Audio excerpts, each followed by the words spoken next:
It's day one of the Karen Read trial. I'm going to give you a daily recap. I'm in the Bahamas. We fly out tomorrow, so I have to get all the packing done. All the kids just went to bed. So this is going to be as quick as I can possibly make it, but it was a full day. This morning started on time around like 9:30, 9:45, with the judge giving the jury all of the instructions that they needed for the trial. And it was a lot of the same things that we have heard in the previous trial. The prosecutor, Hank Brennan, started with opening statements, and he started off really strong with, I think his name is Timothy Nuttall. He is an EMT firefighter for the city of Canton.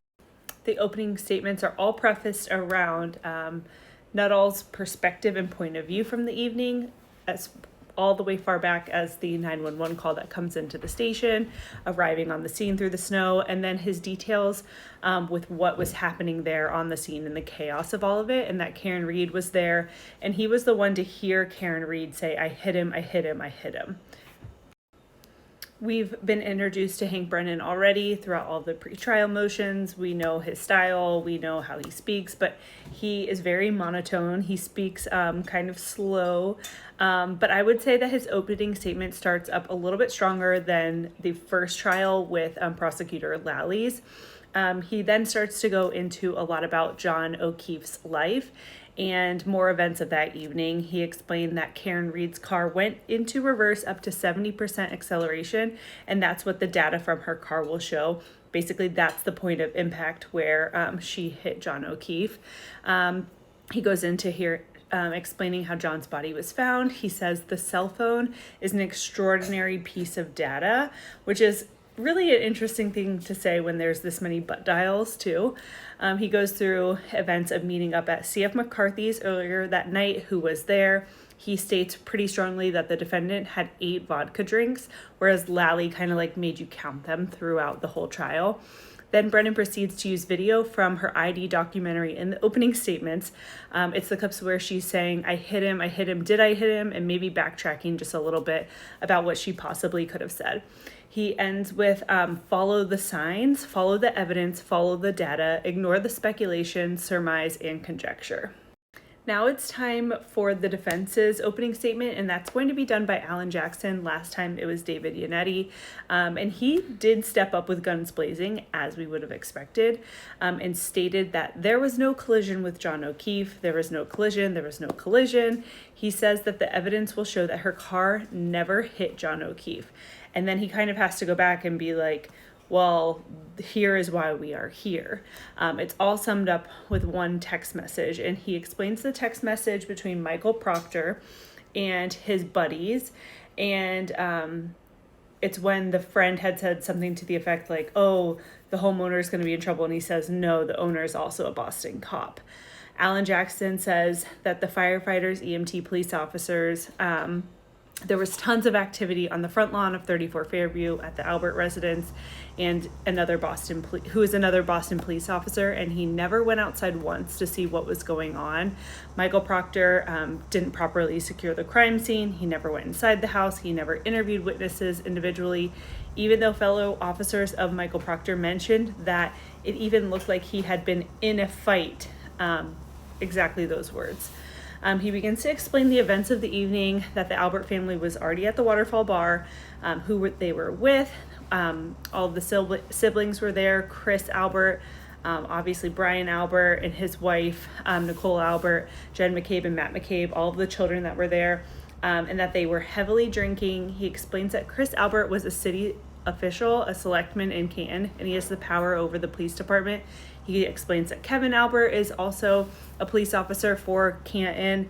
And then he gets into explaining who Brian Higgins is and what he was doing there, and the text messages that were flirtatious between him and Karen Read. He says that just a few days earlier, she had ghosted him.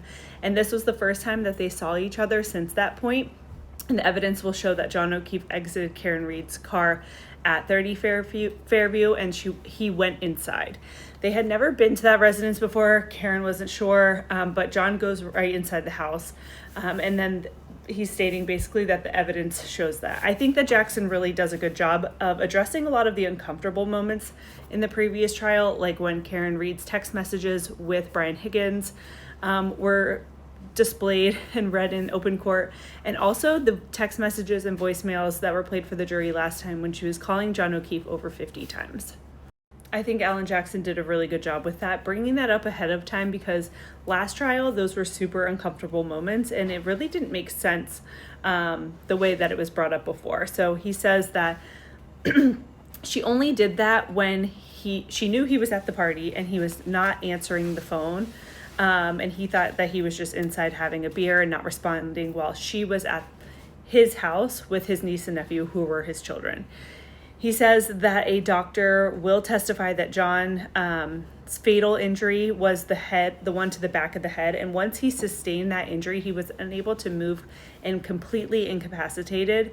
The prosecution is going to allege that he died from hypothermia, but he didn't have any signs of hypothermia once he got to the hospital, including no frostbite. The doctor is also going to see that he had no injuries that could have been sustained from a car pedestrian accident. And then he shows the image of John O'Keefe's arm that we've all seen. And he says that this is not consistent with a car accident or a injury from a car. This is the image that was shown. And he says that this is not consistent with a car accident or car injury. Says the image shows that the doctor is going to say that this is consistent with a dog bite, particularly a large animal like one that the Albert family had for I believe 7 years. That was rehomed shortly after this incident. He also explains the butt dials that happened between Brian Albert and Brian Higgins. And there was a black Ford Edge that was parked in front of the Albert residence. And there was never an interview about the Ford Edge, and that was never looked into. And the fact that the plow driver was also never looked into. He says that Michael Proctor actually said that 34 Fairview, that area, that street Fairview Ave, had never even been plowed that evening. So that's where we are with the opening statements. You're going to have to go to part 2 for the testimony with the 2 witnesses that they called on day 1 of the stand. But I do just really quickly want to talk about how this is the second trial. So this incident happened 3 years and 3 months ago in January of 2022 on a super snowy, chaotic evening. And people's recollection who are being called to the stand, I personally think your recollection is the best right after an incident happens. You get that witness statement right away. Then maybe with the grand jury, it's still strong. Last year with the trial, I would say that people's memory should be better last year than it is this year. But we're not going to see that, I don't think. I think a lot of people have rehearsed what they're going to say because they know how high profile this case is. And we do see that when we get into the first witness, which was really interesting. So go to part 2 for that.